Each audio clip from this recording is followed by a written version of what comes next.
Pumahimpapawid ang DZMM Radio Patrol sa East 30. Ito ay matatagpuan sa ABS-CBN Broadcast Center, Mother Ignacia, Corner Sergeant Esguerra Avenue, Diliman, Quezon City.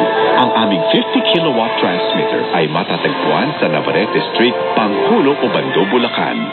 Ito ay nasa ilalim ng pagmamayari at pamamahala ng ABS-CBN Corporation na may permit bilang BSD 0484-2009 REN. Ang Technical Division ay pinamumunuan ni Engineer Bernie Acosta, ECE 6672, at Erwin Francisco na may ECE 7921. Bawang lisensyado ng Professional Regulation Commission.